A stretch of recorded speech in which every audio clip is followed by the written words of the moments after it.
presentation last. All right, wonderful. So we're recording, and I'm going to turn it over to our gender and PYD co-champion Chelsea Ricker to do our introduction.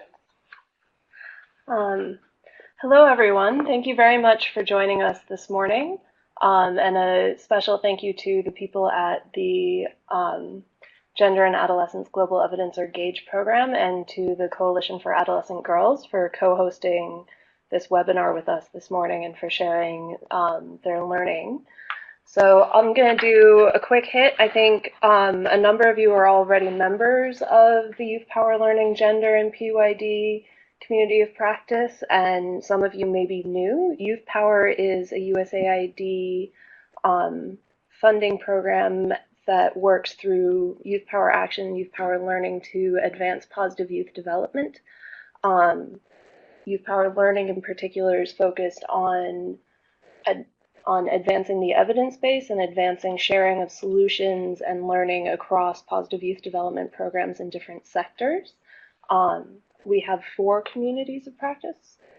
We have the Gender and Positive Youth Development Community of Practice, we have Youth Peace and Security, we have Youth Engagement, and we have livelihoods, cross-sectional skills. I'm sorry. The Gender and Positive Youth Development Community of Practice focuses very much on looking at the overlaps and the intersections between programs that are changing gender norms and advancing positive gender norms, and programs that are advancing positive youth developments and the way they work together. We work through webinars like this, through in-person meetings, through a couple of small working groups, and through sharing information via technical briefs and our listserv. So if you have not joined the Gender and PYD community of practice, I very much encourage you to join and use it as a resource for yourself, both to find information and share information. With that, I'm going to go ahead and turn it over to Nicola Jones, who will take the lead from here in introducing the GAGE program and our speakers today.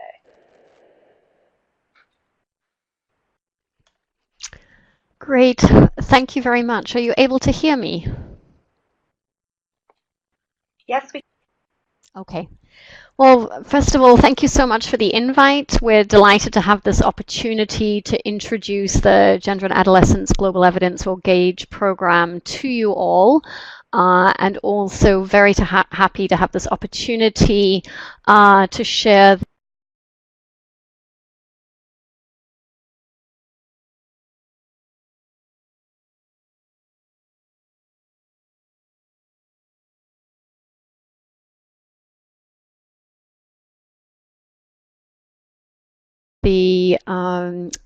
some of the preliminary evidence coming out of GAGE from our evidence synthesis work stream.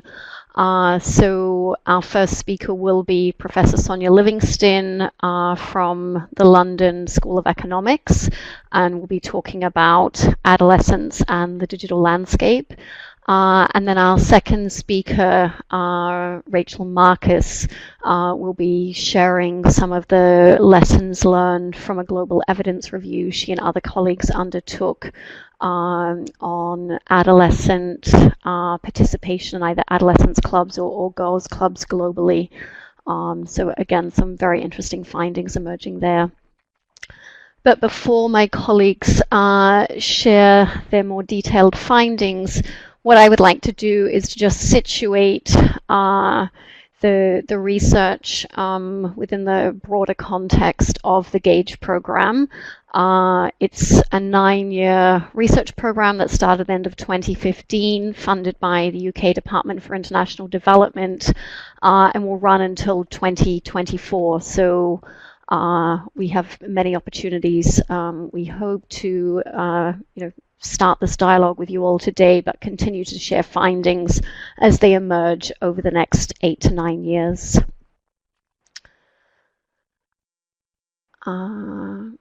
Okay. So I think, those of us online are all very familiar with the importance of adolescence as a critical window for intervention, not only because of the very important physical and cognitive changes that take place during adolescence alongside broader psychological and socio-emotional shifts, but also because it's a period in the life cycle in which gendered social norms often become increasingly salient and shape the experiences of adolescent girls and boys in very distinct ways. So, a great deal to disentangle in terms of understanding how best to tailor interventions during this critical period of life. And I think secondly, there's very strong demographic arguments as to why this is a period of life that is increasingly gaining international attention amongst policymakers, donors, practitioners, and adolescents. This figure of 1.2 billion adolescents is now quite an old figure, but obviously very powerful in terms of placing the attention on this cohort, and particularly because the majority of adolescents reside in the global south.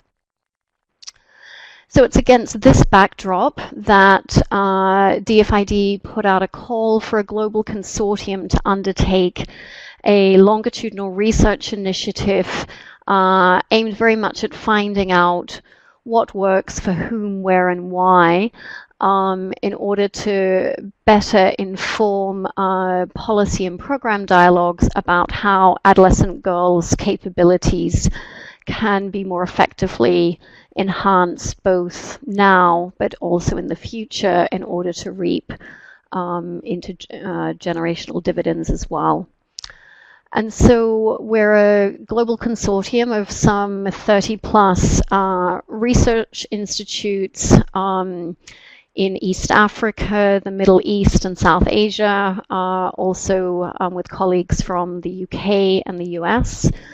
And then we have a grouping of INGO and NGO colleagues who are experts in the area of programming around children's rights, gender, and adolescence. And so we hope through this mix of researchers and practitioners that we will be able to ensure not only that the evidence that we're generating is very robust, but we're able to speak from experience of practice in the diverse context in which we're working. So in Africa, we're working with partners in Ethiopia, in Rwanda, in South Asia, in Nepal and Bangladesh, and possibly also India, funding dependent. And then finally, we are also working in Lebanon, Jordan, the West Bank and Gaza, and in the Middle East, we're looking particularly at adolescent experiences shaped by both the Palestine and Syrian refugee crises. So why is GAGE unique? I think one of the very exciting aspects of the program that attracted many of us working on the project was a strong focus on the multi-dimensional aspects of adolescent girls' empowerment and well-being. So we're not just focused on a particular dimension such as education or health, but really trying to understand the gendered patterning of adolescent capabilities from early adolescence right through to 19 and into early adulthood. And so we'll map in the next slide some of the key capability domains that our research is focusing on. I think the second key dimension is our focus on understanding the effects of age-tailored catalytic programming and the ways in which that can shape adolescent development trajectories over time. So through our longitudinal impact evaluation work, we will be able to assess the effects of programs, not only in the short term when programs end, which is typically the data that most of us have access to at Endline, but also we'll be able to understand whether an adolescent who's been involved in programming brings any sustained legacy effects 2 years later, 3 years later, compared to, say, peers who were not part of the same intervention. And so understanding the sustainability of program interventions is a core part of what the 9-year longitudinal design will enable us to answer. And thirdly, equally importantly, we have a strong emphasis on championing adolescent voices. So while we have a very large survey and we'll have very powerful quantitative evidence, we have also put an equal emphasis on collecting more in-depth qualitative and participatory evidence, particularly through peer-to-peer research techniques, so that we will be able to profile the perspectives of adolescent girls alongside the voices of their male and female peers. So I'll now turn to just provide you with a very quick snapshot of the conceptual framework that we're all working to in the consortium and the core research questions that we hope to answer.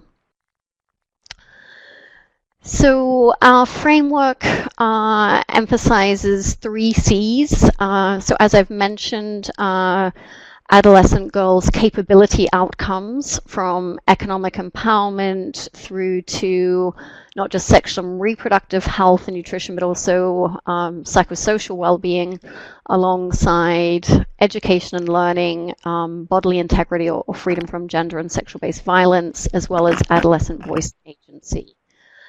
And the second C are context, and so we have adolescent girls right at the center of our analysis, but we want to understand the ways in which they have diverse experiences shaped by the peers with whom they interact, the types of families or households in which they reside, as well as the influences of community, state, and global level factors.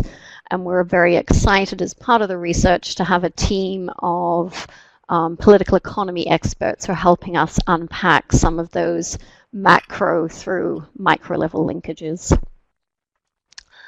And then finally, we, as I mentioned, have a strong focus on the change pathways that program interventions might choose to promote. So whether that's targeting adolescent girls themselves directly, or whether it's working through engagements with boys and men, parents or family members to promote social norm change, as well as then looking at the extent to which broader services and system strengthening initiatives can bring about positive change in the lives of adolescents in diverse contexts.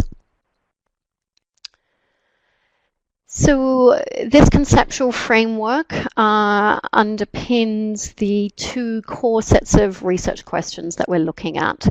So the first set of questions pertain to adolescent perspectives and experiences.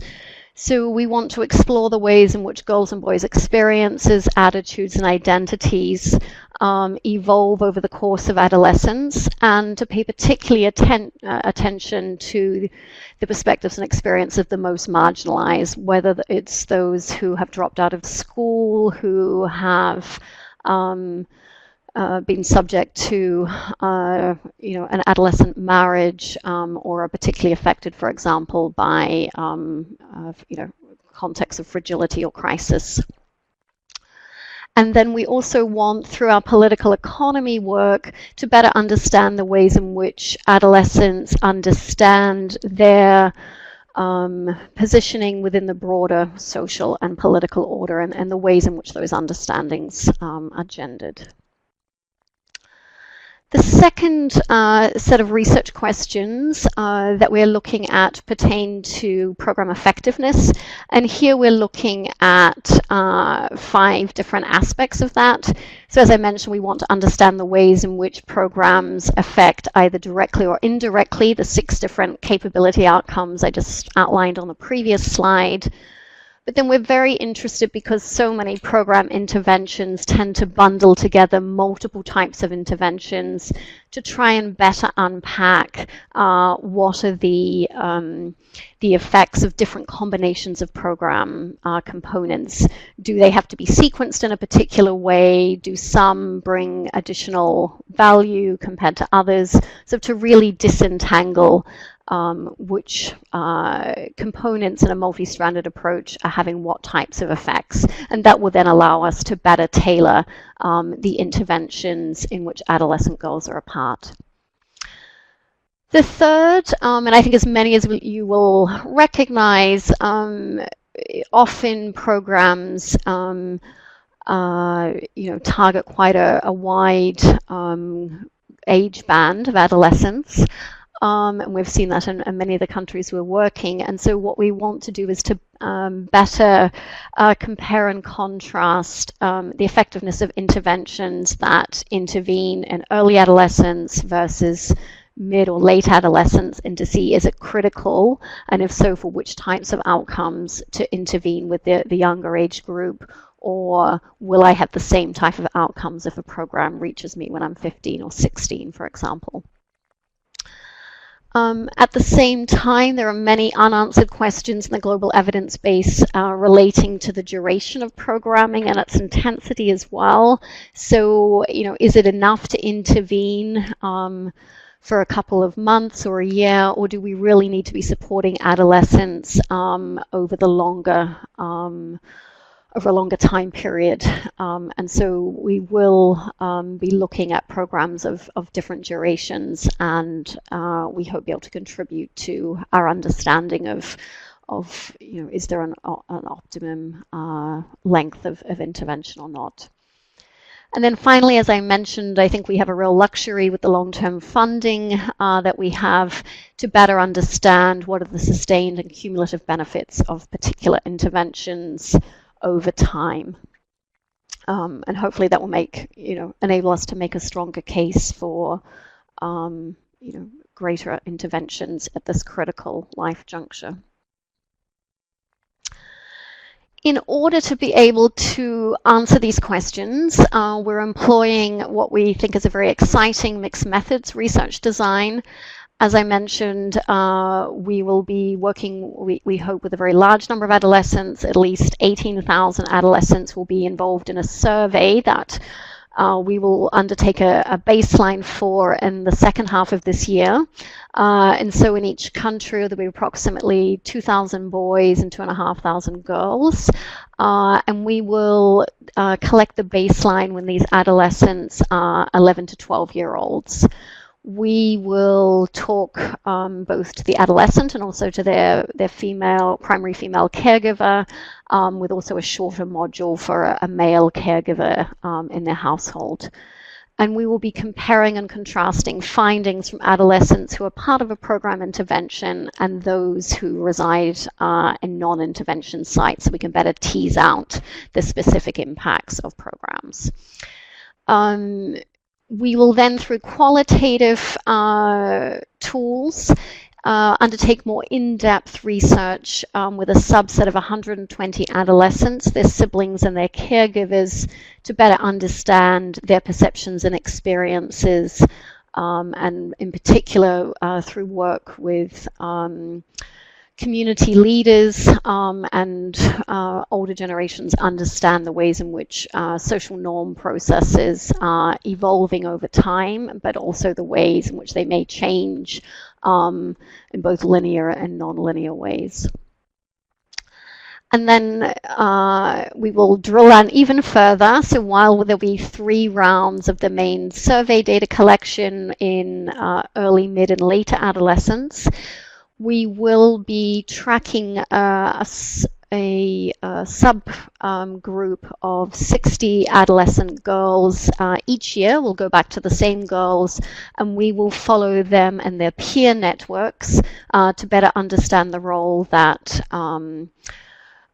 peers have in shaping adolescent trajectories. And as I mentioned, all of this will be underpinned by a strong strand of policy and legal analysis work to better understand the politics of policy and program implementation and the way it shapes these broader adolescent experiences.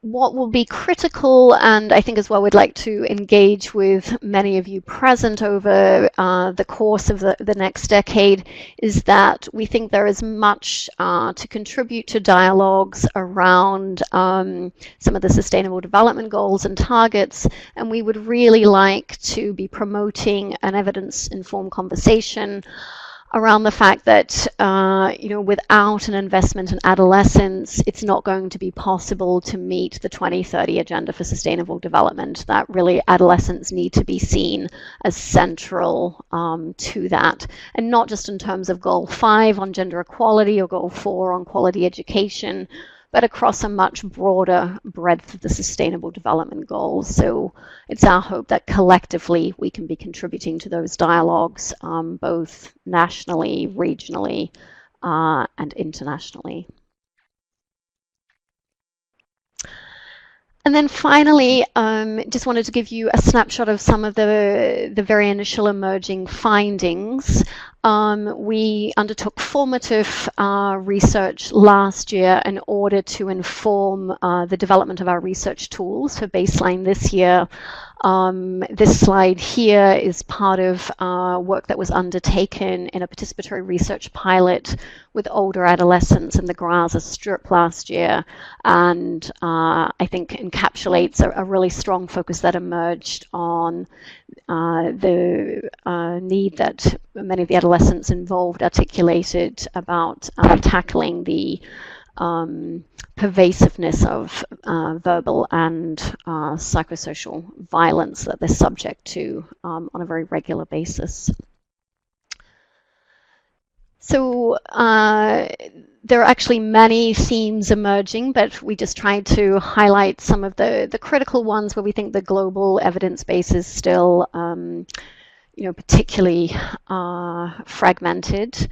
I think one of the things that is critical to highlight, that while adolescents are definitely moving up the mainstream development agenda, particularly because of demographic pressures, overall we see in all of our focal countries that policy and legal frameworks remain highly fragmented and highly under-resourced. So there's much we can do to contribute to policy dialogues in the countries in which we're working. Across all of our countries, but perhaps most saliently in the communities in which we've been working, both host communities and refugee communities in the Middle East, social isolation emerged as a very critical risk for girls in refugee communities in particular, and that the ways in which gender norm restrictions are very much heightening the context of insecurity in which they're living. So this is an area that requires sort of urgent policy and programming attention. We also have, just want to highlight, so Rachel will talk to you about some of the evidence synthesis work, as I mentioned, around the very much sort of underestimated change strategy that adolescent girls clubs offer, but also some of the thorny questions related to scalability and sustainability that still persist. We also now have on our website a new evidence briefing on puberty and menstruation information and services for early adolescents, which our colleague Ernestina Coast has authored, and which we'd alert you to. It's now available online. we have also done quite a lot of work to tease out some of the similarities and differences in the urban versus rural communities in which our formative work was undertaken, and Sonia will highlight in particular some of the important aspects of that in relationship to the digital media space.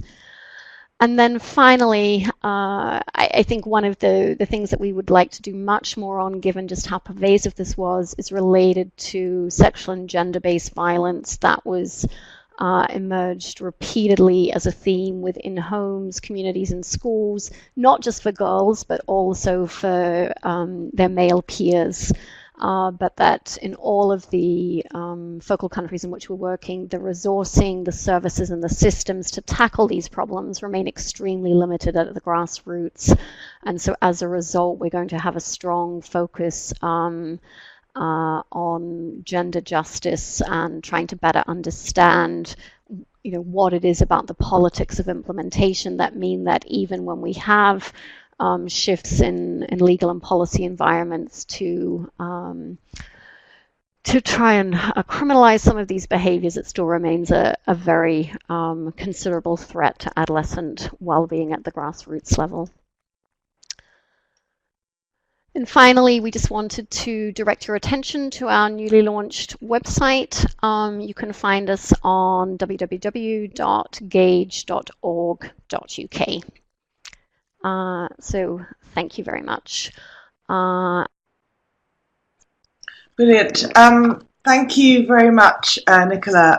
I'm going to now spend a little time talking to you about young adolescents and the use of digital media in low and medium income countries.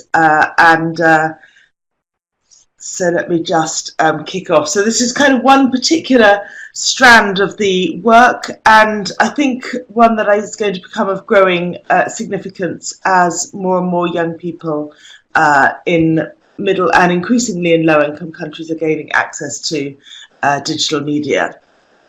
So the work that's been done so far was based on a rapid evidence review, really to get a sense of how much young people are using digital media of different kinds, and even the definition of digital media, I have to say, is a difficult one to work with. It's important in some sense to think about the kinds of devices that young people might begin to get hold of. Most often this is mobile phones, most often not smartphones, but they might in various ways be internet enabled, generally not, or sometimes of personal use, sometimes personal ownership, sometimes not. But of course we're also thinking about growing access to the internet, sometimes through schools, sometimes indeed through particular program interventions.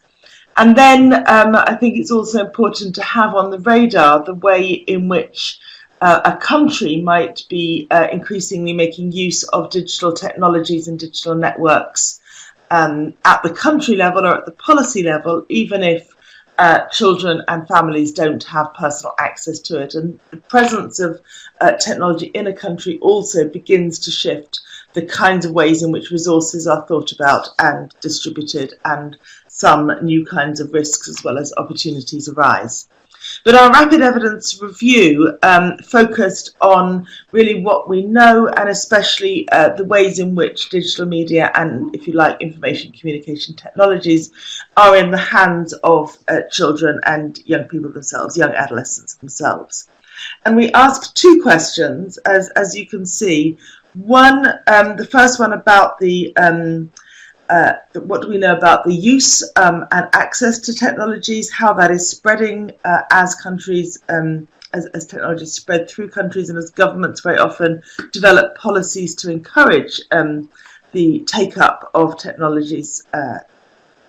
What do we know about the challenges children face in terms of access? What are the opportunities? And the opportunities are really crucial because, of course, that's what motivates take-up. And that's what motivates policymakers to try to distribute accessibility of digital media. Where are the gaps, and what do we know about the gender inequalities, a particular concern of the GAGE programme? And then we ask also, or we were also asked particularly, what do we know about the way in which development programs are making use of digital media? And at that point, I'm going to say the gaps in our knowledge were so great that I really have very little to say. So I'm hoping that some of the programmers who are listening to this webinar might be inspired to pay attention or think about possible benefits of digital media, along with all the other pressing concerns that I know you have, to see both whether there are advantages of harnessing such technologies, but also to think about some of the risks that might be attendant on using them. And I think just on that question of opportunities and risks, in all my work and in this rapid evidence review, we really try to keep the risks and opportunities in focus together, because what we see over and again is that as access to digital media spread in particular countries, it's driven by the opportunities, but along with the opportunities come the risks. And that works, research shows, both at a national level and also at an individual level. As a child gains access to a mobile phone or access to the internet, this brings them opportunities and parallel risks.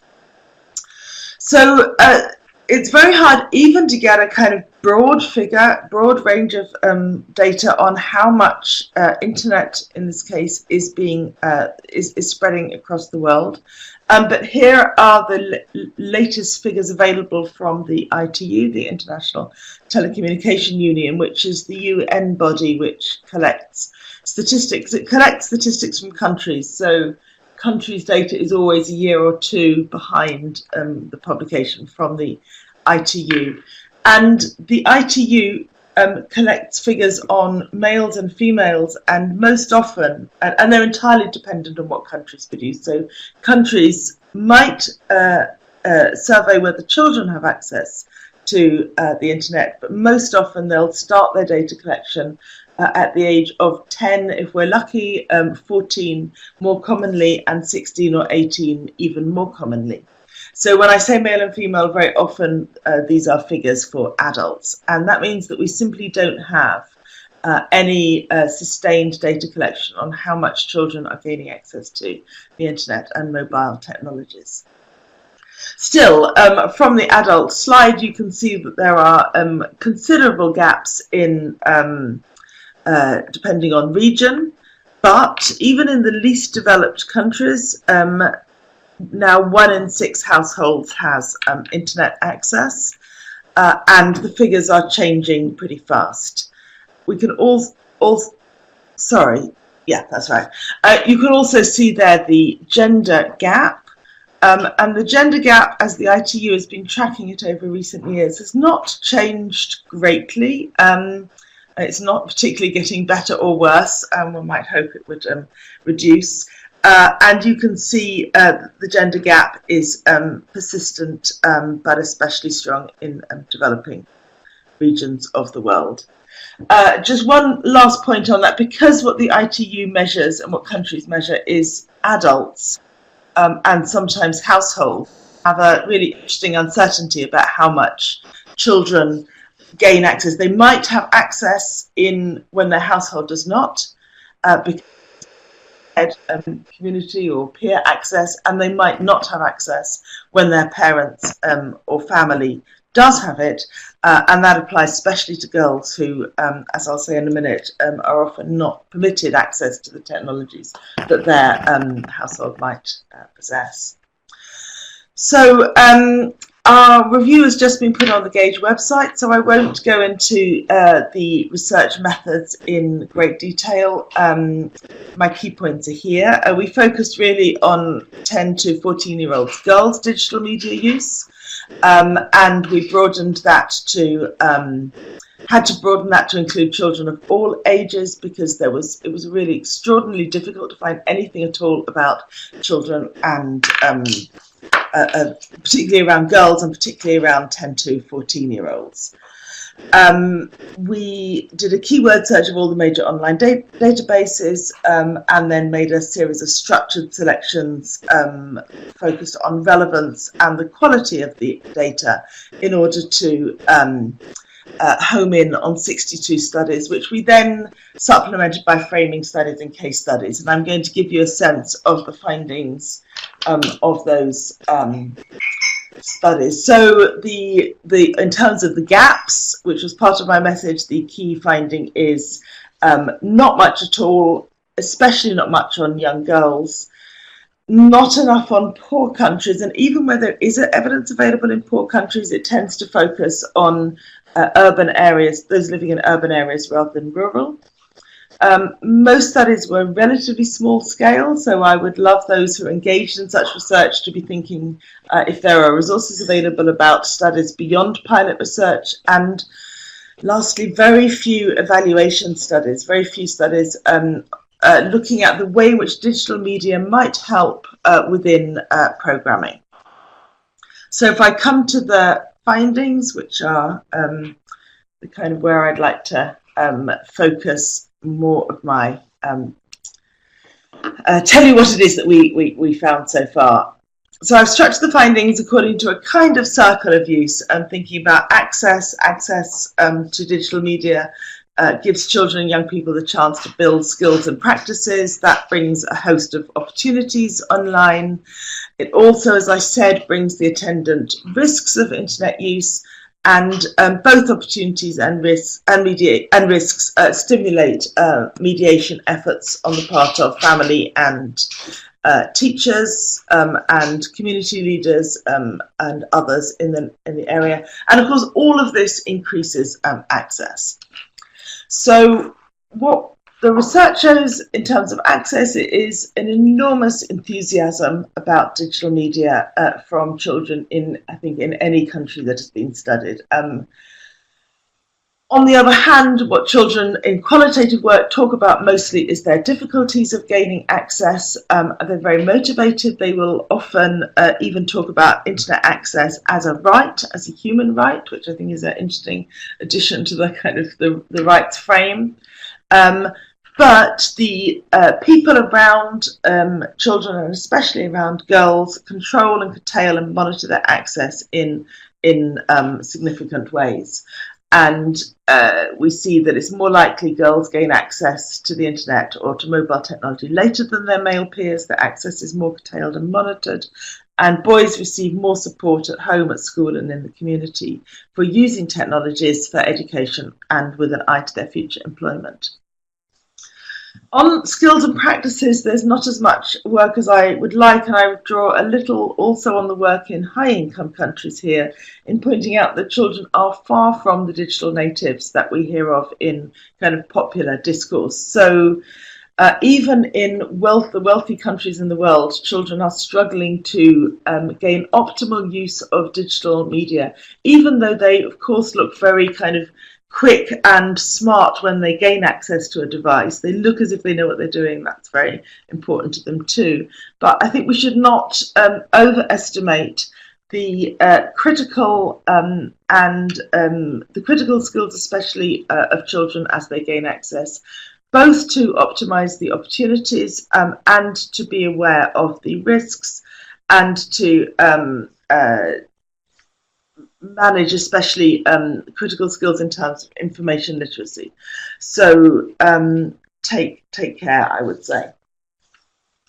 In terms of the opportunities, when children do gain access in low and middle income countries, we see them using digital media for many purposes.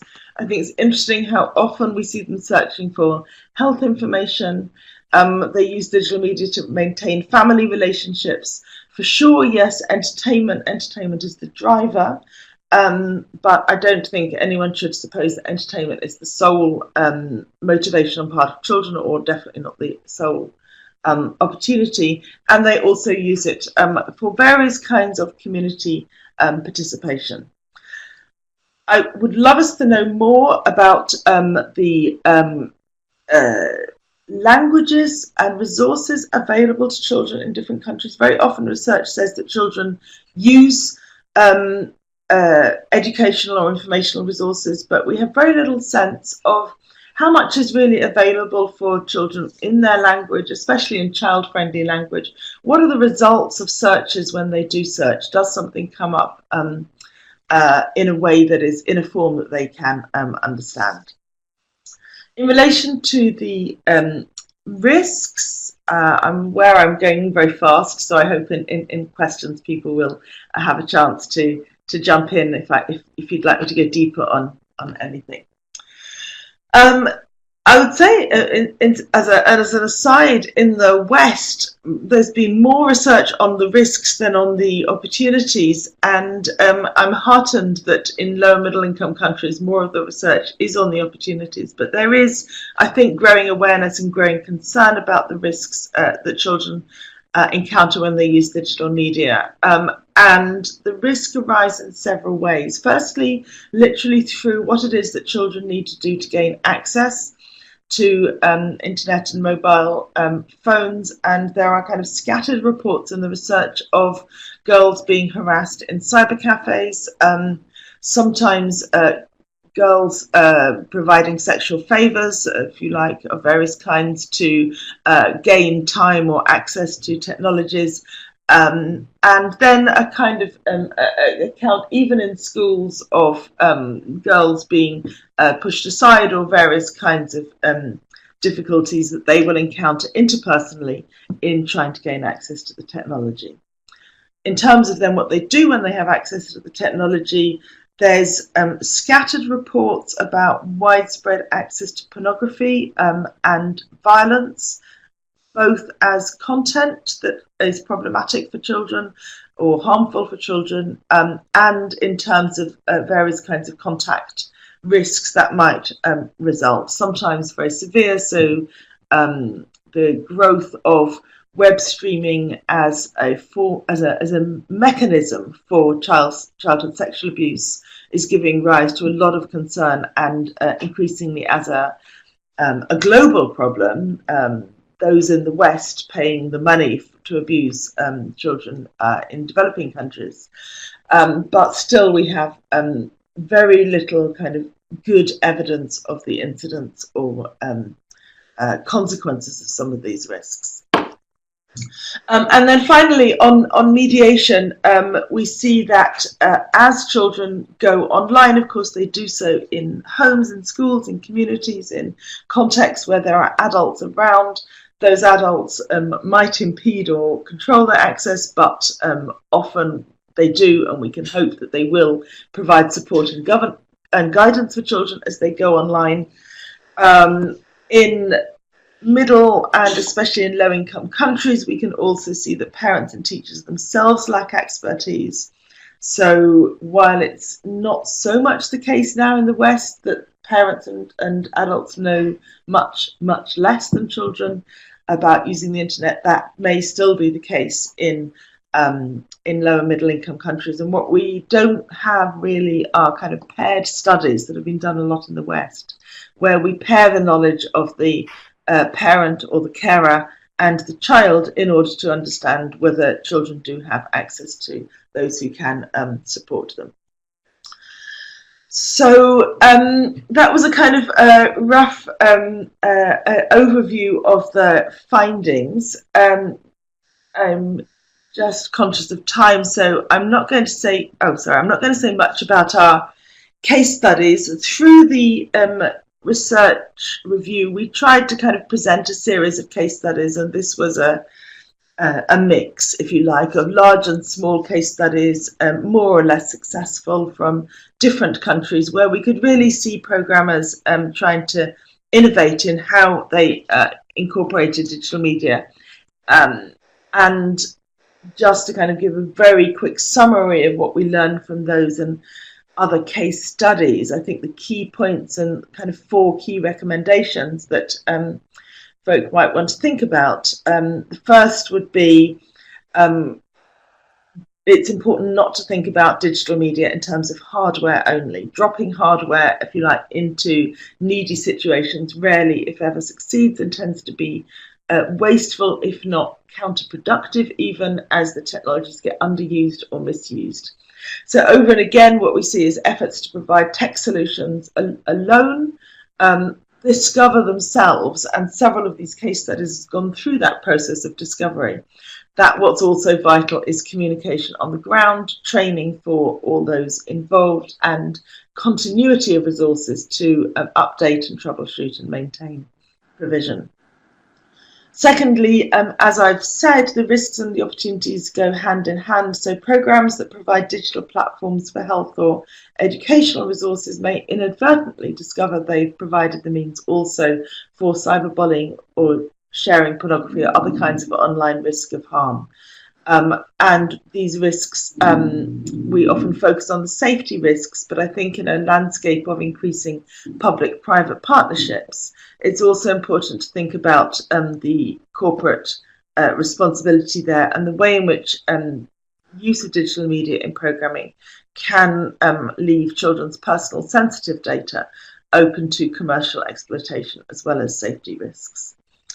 Third, as children increasingly gain access to digital media, this needs to be accompanied by research to track the risks and opportunities that result.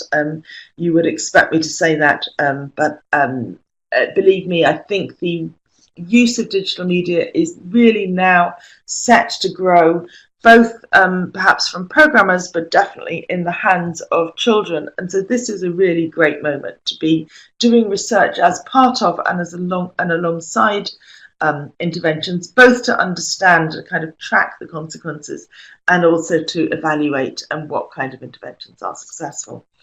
And last but absolutely not least, I think what all the case studies reveal, either through their problems or through their insights and innovations, is how important it is to consult children and their families and communities about what they want and need from interventions. I think everyone listening to this knows that already in relation to the broader interventions that are underway.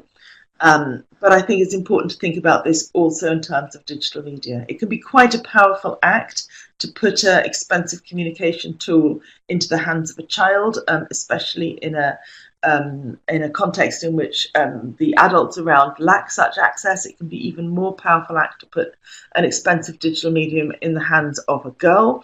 And it's really important to understand what the digital technologies mean in particular context and how it is that those tools might then be used.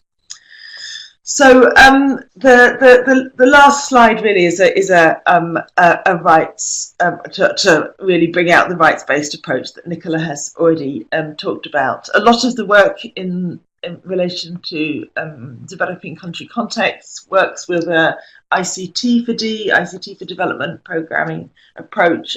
We've kind of taken a subset of that, a communication for development approach, really to emphasize the importance of listening to and consulting children and communities. So I think those issues of at the bottom of the slide are about equity, participation, voice and agency that are part of what one wants interventions to contribute to communities and part of the community needs assessment that any consultative and communicative program would recognise and would want to prioritise. You'll be familiar with that part and the kind of question of the SDGs at the top of the program of the slide. What I'm really just trying to suggest is let's think about the ways in which inserting information communication technologies as mediators between community and SDGs, whether that can be constructive, whether that has a role to play. The technologies are going to be spreading anyway, so the question in a way is how to harness the potential and mitigate the risks. And then I've tried to break it down in terms of access, skills, opportunities, risks and mediation so that we can see more particularly how children and communities gaining access to technologies is going to play particular mediating roles, as it were, between community agency and needs and meeting the SDGs. And I will stop there and look forward to your questions, and thank you very much for your attention.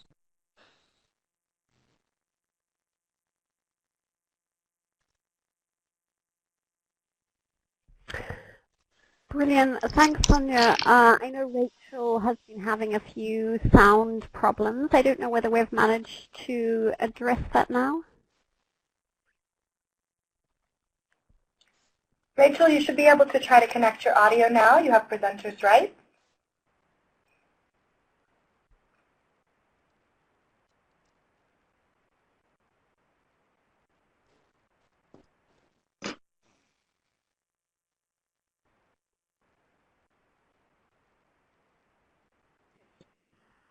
Hello. Hello, yes, we can hear you. Okay, great. Let's go ahead.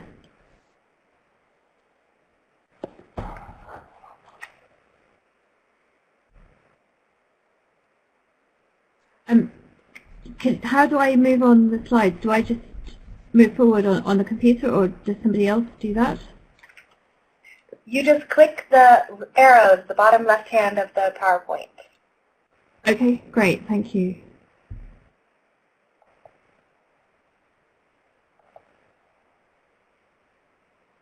Great. Well, thank you very much for inviting me. I've recently finished leading a review of the evidence around girls' clubs, what we call girls' clubs and life skills programs.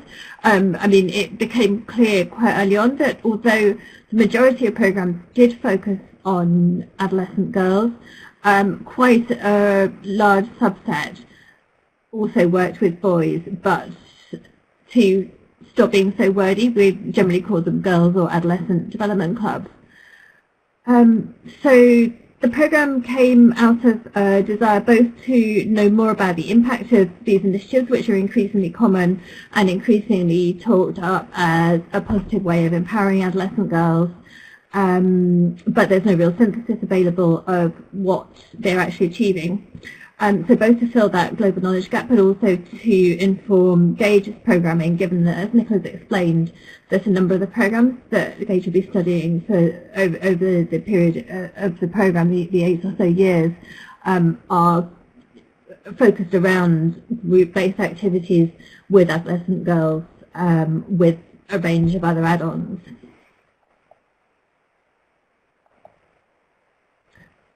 So the method, we will call this a rigorous review rather than a systematic review. It's, sorry, the slides keep moving. We screened through all of the studies to make sure that they were reasonably rigorous and used defensible methodologies. That by no means all needed to necessarily be statistically robust, but that we also included strong qualitative research designs as well where we found them, but they were relatively few. So the program, overall we looked at 63 programs, studies of 44 programs. This slide gives an overview of the distribution of the programs geographically, their foci, the populations they worked with, and so on. So rather than talk that through, I'll just put this up. And as with the other presentations, this will be available afterwards. It was very striking that only one program was adjusted to encourage disabled girls' participation. That's one of the issues that GAGE will be looking at more to try to see how programs can be more inclusive, because clearly they aren't at the moment.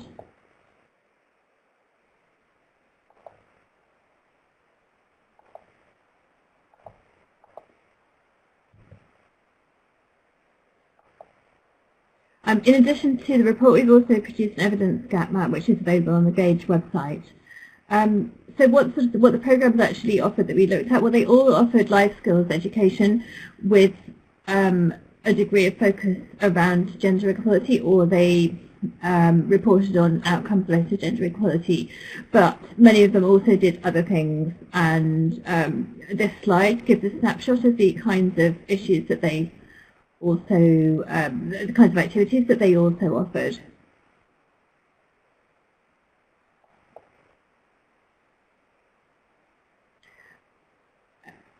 as I said, they all included life skills programs, but that is quite a sort of broad set of activities. So as you can see, that the single largest category was around understanding one's body, reproductive health, avoiding sexually transmitted diseases, family planning, and for the younger age group, also puberty and menstruation.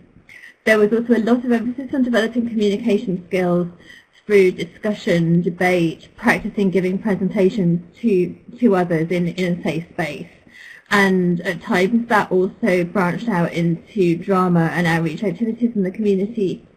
A relatively strong emphasis also on financial literacy, much less on areas such as emotional intelligence, problem solving, and so on. But a subset of programs with a focus on self-esteem as part of a general empowerment, confidence building orientation. So to move on to what the evidence showed about what the programs are achieving, it was strongly positive, as is often the case with reviews of this kind. Obviously, one needs to bear in mind all the caveats that programs are sometimes less likely to report poor outcomes, that evaluations are designed in such a way as to pick up on the positives and so on. But as you can see from this, there were some, on most of the areas, there were some programs that achieved unclear or mixed results or no real change, but across the board, the changes are very positive. The two that are flagged in red are negative changes. One was from a program that recorded a decrease in girls socializing, which may or may not have been attributable to the program, or it may have been concurrent to do with their getting older and facing more restrictions.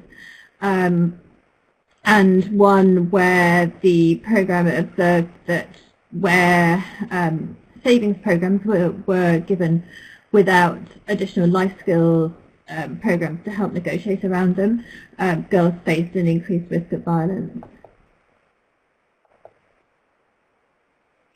So to summarise some of the findings, which are all laid out in more detail in the report and policy brief, the single largest area of change was change in discriminatory attitudes. Most commonly measured things like general attitudes to gender equality, do you think that boys and girls should have equal rights, are of equal worth, and so on. Less commonly measured things like more concrete expressions of that, like should boys and girls do an equal amount of chores at home? Should they be able to do the same? Should they do the same ones, or should it just be an equal burden? Those sorts of issues. As you can see, quite a few programs had a focus on gender-based violence as well. And I flagged changes in girls' attitudes because also a number, but a much smaller number, aimed to change others' attitudes. That if we recall that the focus of the program is primarily working with girls, but some also work in the wider community with boys, families, and so on, that explains why the focus is primarily on changing girls' attitudes. The same set of programs, but a smaller number of them, also focused on changes in practice. But what's striking here is that 13, so around a quarter of the programs, found a change in girls' mobility, change in the number of places that they were allowed to go to, or whether they needed to be accompanied to go to them, or whether they could go without permission, which nobody really measured or expressed any attitudes around this, but it was a striking change in practice in around a quarter of the programs.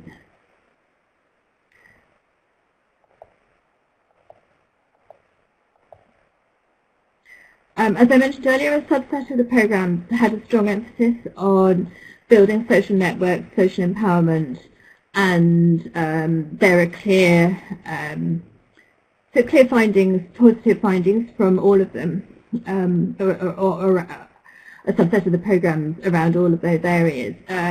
Although it wasn't the most numerous thing, perhaps one of the more surprising things was how important improved intra-family communication was to the girls, and improved family relationships. Often these programs, as part of their justification, have a strong emphasis on building girls' connections within the community, reducing social isolation, and clearly in certain contexts that is really important, but I think the improved family relationships is an important finding.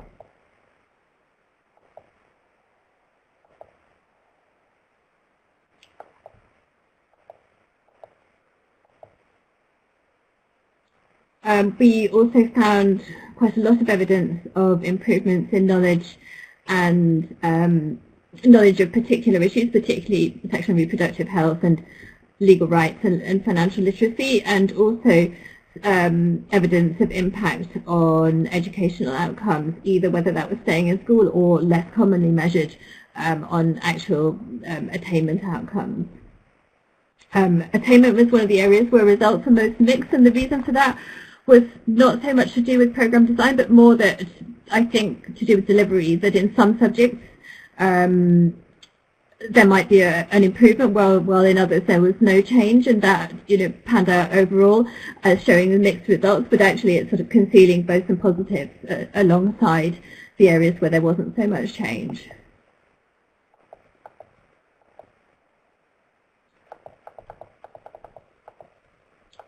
A smaller set of the programs aimed to achieve economic empowerment outcomes. They mostly work with older girls, particularly with vocational training, though some of the programs that worked with younger girls also provided savings opportunities.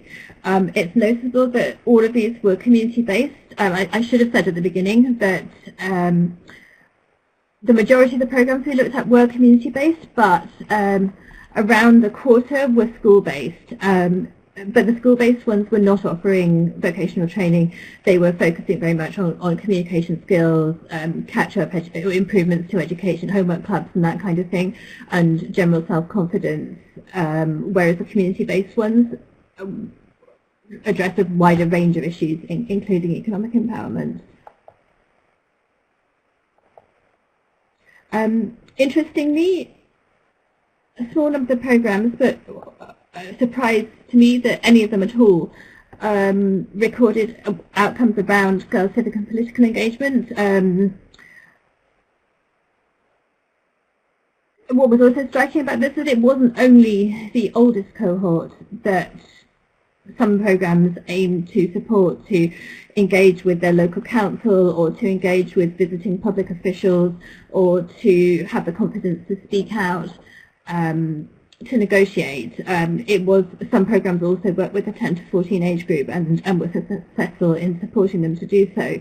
And so some of in these examples, the girls were both engaging with the governance structures like local councils and officials, but also reporting things like teacher absenteeism or planned marriages or incidents of child abuse to either school authorities or village authorities.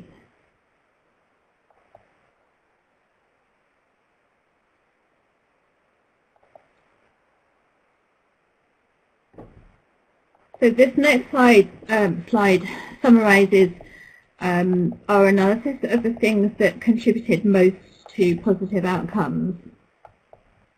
And I hope that when the presentation is shared, all the notes will be available as well, because they explain a lot of the reasons for the findings. We found that engaging with others in the community, parents in particular, those who have power to make decisions about girls, whether they could attend, how often they could attend, and so on, was really important. It helped neutralize any concerns, and there were often quite a range of concerns, sometimes around whether a program was just inappropriate in its content. Perhaps it was exposing girls to sexual knowledge at a too young age, or the other major concern where a program had some external funding was that it was a covert missionary operation, and so that level of engagement with families enabled neutralising those concerns and enabled parents to see that girls were learning useful knowledge. This was also particularly the case where if a program offered something like economic skills training or savings, or knowledge that parents perceive as particularly useful, like to do with, say, health and hygiene, that also help people feel positive about it. And I think as a program was more long-lived as well, and people came back seeing that girls had learned useful skills, that they were not turning the world order upside down, and that they weren't just going there to gossip and having fun when they could be doing chores or homework. Parents became more positive about them. I've also noticed employers there because there was a small group of programs that worked specifically with girl domestic workers, and they found it really necessary and important to visit the employers of those domestic workers and encourage them to give the girls time off to attend, and the results were generally very positive in terms of the employers seeing what the girls were learning and how it was benefiting both them and the families they worked for. I mentioned the training being perceived as useful, so I won't go back over that. I think 2 steps along from that, the program's taking steps to promote regular and sustained attendance was also key.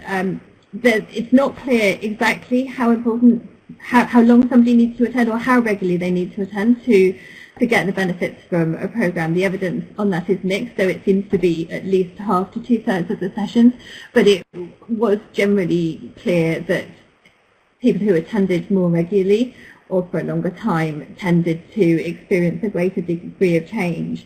And so relating back to the importance of engaging with parents, but also in some cases providing incentives to attend was quite important in sustaining the benefits of the program. And when I say incentives, I don't necessarily mean financial or food incentives, though those did seem to play a part, but also things like the sense that girls were learning something useful. In some cases, sort of the psychological rewards of getting a graduation certificate at the end of completing a program or having a graduation ceremony. And also a clear finding was that the programs needed to be fun as well. That they shouldn't just be a set of a place where you come to learn more content, even if it is in a more participatory way, that there needed to be space for socializing and developing those social relationships, and that seemed to be actually quite a key but often rather ignored part of the program. Often having more than one activity on offer, so offering savings or vocational training or catch-up education seem to sort of have a positive multiplier effect, but the evidence around that is quite weak because not many programs have assessed the different components or the combined impact of them. A new generation of RCTs are starting to do that, so I think it's really helpful to the global pool of knowledge that GAGE will be looking further into that. And we also found that in general having a strong focus strong gender focus within the life skills program led to a greater degree of change in attitudes and practices, but this wasn't always the case. There were some programs that didn't ostensibly, as far as we could tell from the descriptions of the curricula, have a very strong gender focus, but they did lead to a lot of change, and so we hypothesized that's to do with the quality of facilitation.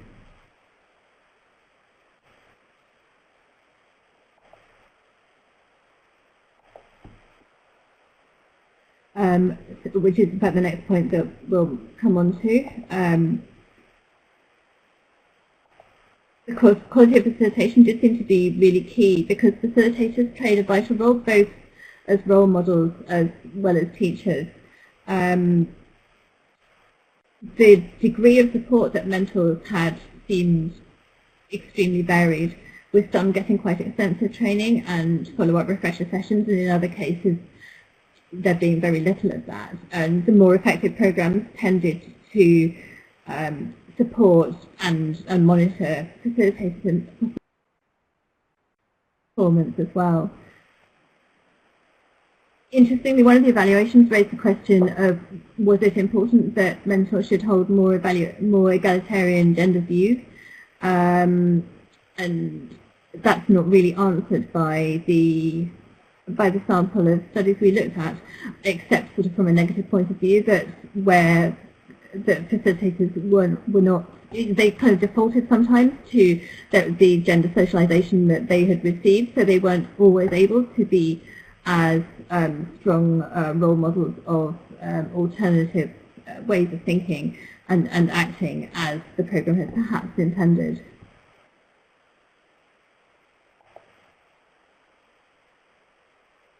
So I've already mentioned issues around duration and intensity a bit. I won't go over those. Again, there are some more notes on the presentations that you can access.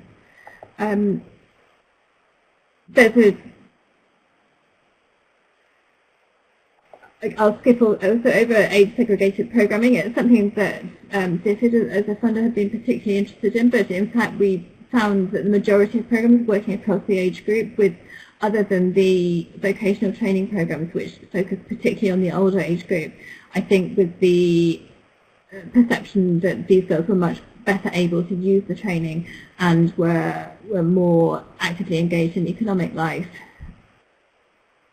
There's also a debate about how effective, is it in terms of a strategy, is it more effective, so it's more sustainable, more cost effective to support school-based programs or community-based programs? I think it's quite a difficult question because they're so very different and they're not very comparable. Obviously, the potentially school-based programs are a lot more sustainable and have a potential to reach a wider audience. On the other hand, there's a risk that they are perhaps more didactic, that girls that are anyway excluded from school are also not able to access them. So I think rather than sort of saying whether one or the other is a preferable strategy, I think they're both, they both play their role for different groups and in different contexts. Interestingly, there was very little discussion or probing of whether single-sex clubs, as the majority are, but not all are more effective than mixed environments. That's something that I think would be very interesting to probe further. There's a strong theory of change as to why a girl-only environment might be a good environment to build self-confidence, but there's also counter-evidence around the value of mixed environments for sharing perspectives and challenging preconceptions that both genders hold. There was also evidence of growing demand for boys' clubs, both because boys felt that they were missing out, girls were being offered something good that they weren't, and also as a space for challenging masculinity. And in fact, GAGE is currently doing another piece of work looking at programs to change norms of masculinity with adolescent boys. So we'd be very happy to hear from anybody who's working on those sort of issues and would like to share experience.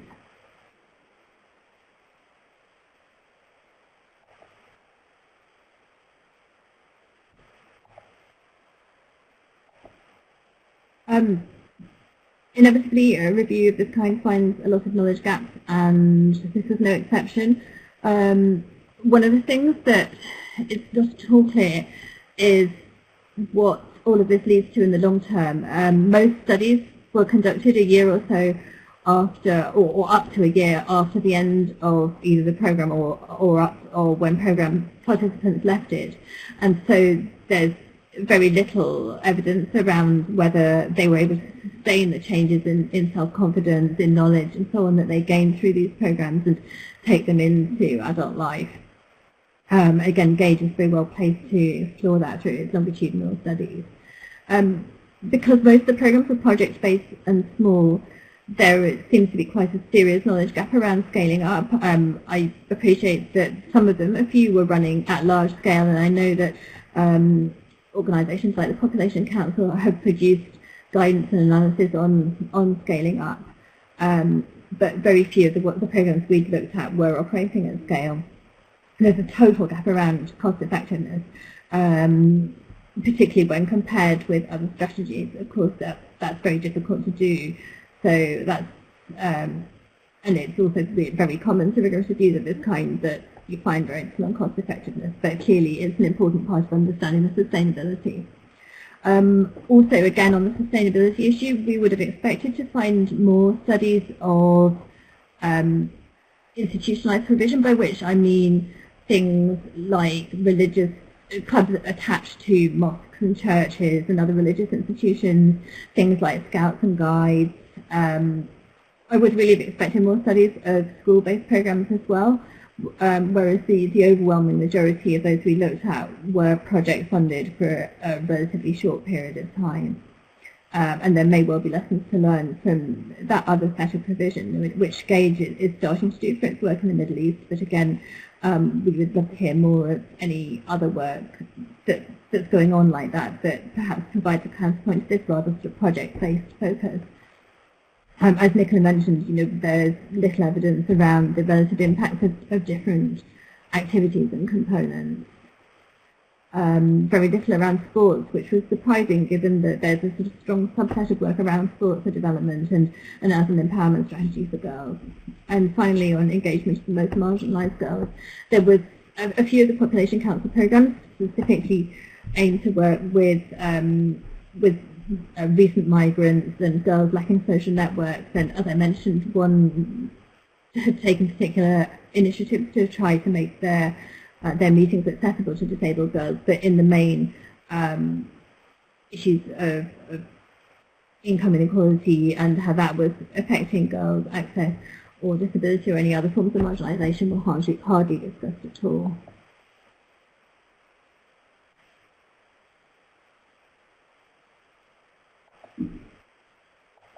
So just to summarise then, overall, there's lots of evidence of positive impacts, particularly around self-confidence, knowledge and attitudes, and building blocks for norm change. In the relatively small set of programs that engaged with boys, there were also notable impacts on boys' attitudes and practices. Engagement with parents and wider community was clearly very important. And finally, that there's an awful lot we don't know as well. So should I now answer some of those questions, or what happens next? Thanks, Rachel, and thanks for setting me up so nicely to be able to say what happens next. So we're running a little bit low on time for Q&A. I do want to highlight that our presenters have committed, and we are committing to making sure that all of the questions that are in the chat box do get answered, and we will share those answers with the presentation and recording from this webinar. So if you do still have questions, don't fret over the lack of time. Continue to put them into the chat box, and those that we don't get to on the phone, we will get responses to you. We have gotten a number of really great questions over the course of the 3 presentations. Quite a few on methods and on the indicators that were used, and some that are more focused on process. I'm going to go ahead and say that we'll get those answers out. I'd also like to highlight that that GAGE has said that they will have some methods briefings coming up, and we will make sure to go ahead and publicize when those methods briefings are coming up through the YouthPower networks as well, so that you can make sure to access them. I'm going to pull one question for each of our presenters from some of the more content-focused questions. So, Nicola, I think there was a question that you may be best suited to answer about what you're seeing in terms of what works and what doesn't with youth leadership and the evidence base on youth leadership in these programs. There's a great question for Sonia about research and interventions that identified successful strategies to counter or reduce cyberbullying and to identify or punish or appropriately deal with perpetrators of cyberbullying. And then for Rachel, a question about whether the gender perspective in girls' clubs was cross-cutting across curricula, or whether it was contained within particular sections of curricula used with girls' clubs. So let's go ahead and try to address some of those and see how far we can get in the time we have remaining. Could I go first, because I have to leave very shortly? Before I do, I'd like to say thank you very much for the opportunity to present and all those great questions, and I look forward to responding to them. But specifically on the question of how integrated the gender content was, it varies a lot across the different programs and organisations. With the more empowerment-focused ones, it was the core of it, whereas in the more SRH-focused ones, really it was often a subsection in a couple of sessions. The report annexes have a link to all the curricula that we could access, so it's possible to go into them through the report annexes and see the details of exactly what they covered.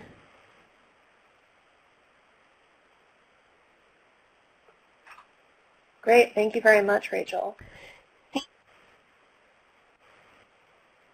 So just briefly on the question about youth leadership, it is something that we're trying to measure from baseline, so from this year. But I think what came out strongly, for example, in the pilot work we undertook in Palestine, was the ways in which participatory and peer-to-peer research approaches really did open up opportunities for youth leadership in terms of defining or helping to define the agenda of some of the adolescent programming that young people were engaging with in ways that they, up till then had not had an opportunity to do, and so some of those lessons have been fed back into the programs that we're partnering with there. Particularly in the work that we facilitated, whereby we encouraged some of the adolescents who were perhaps not so vulnerable to then reach out to very marginalized peers and undertake a series of interactive interviews with them. Similarly, the young people we've been involved in have highlighted how they have found it very empowering to be involved in setting up the dissemination events. So we really encouraged and supported them to be the ones to develop the program and share the findings that they had developed in their own way, and they chose to present to not only family members but to role models that they had identified and involve them in panel discussions. So I think really trying to provide those opportunities on a more regular basis is something that emerged as key, but we're very much looking forward to the ongoing work we're doing with the adolescent researcher teams in our participatory research focal countries. Thanks so much, Nicola. Sonia, any thoughts on the question about cyberbullying? Yes, very, very happy to address that. But I think I have to address it more from the international perspective than specifically in low-income countries where I've seen very little. Just on the phenomenon of cyberbullying, I think we now have a much better understanding of the way in which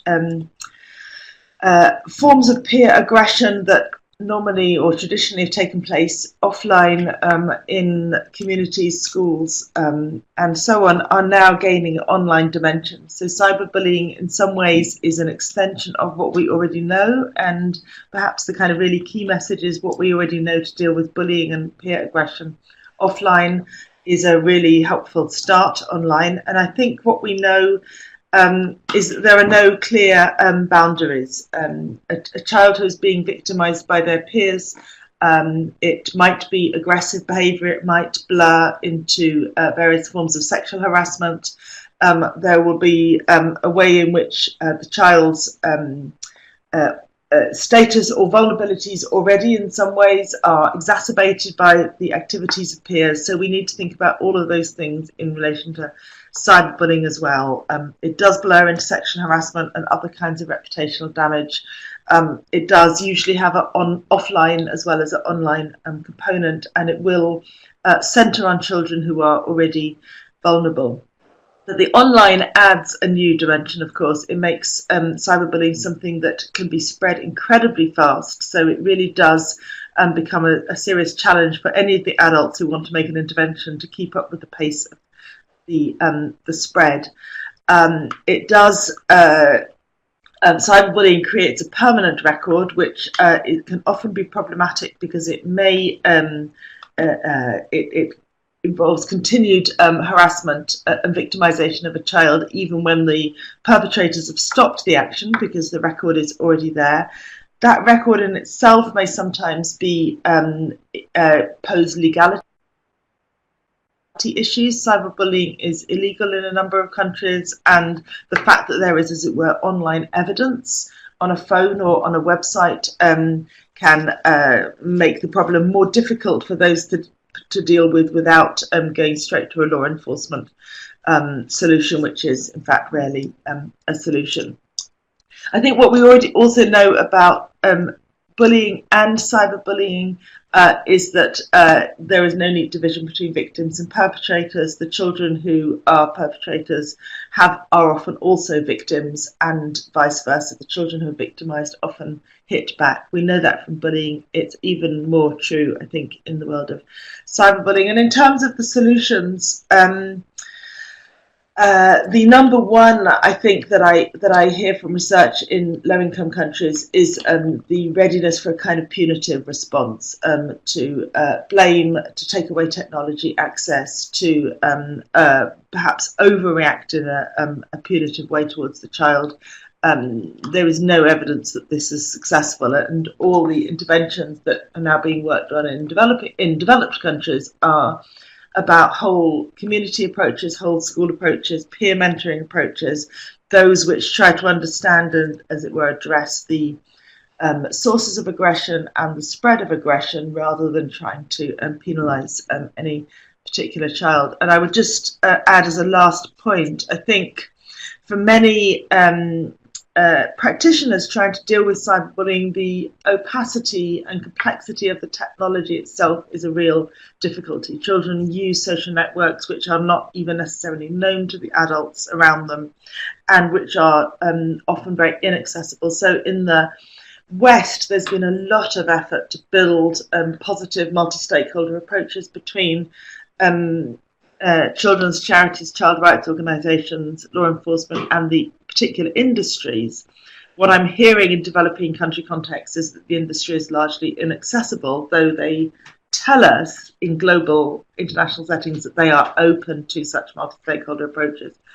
So I think I would say if those kinds of relationships can be built at a policy level, that will be fantastically productive. But otherwise, I think as children gain access to technology in their hands and in their communities, anyone dealing with a vulnerable child face to face, as it were, anyone dealing with a child who has vulnerabilities or difficulties should start asking, is there an online dimension to this? Is there a way in which the problems you're seeing face to face offline are also gaining some kind of online extension, and ways in which those are exacerbated, and make sure to deal with the online as well as the offline.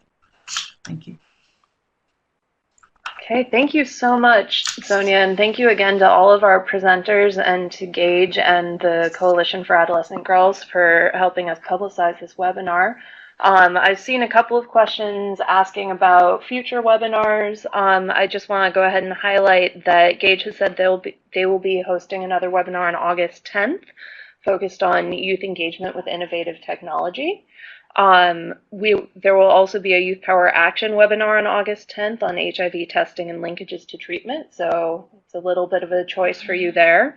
And then the next Gender and PYD Community of Practice webinar will be on August 15th, and that will be a collaboration with the Men Engage Partnership, looking at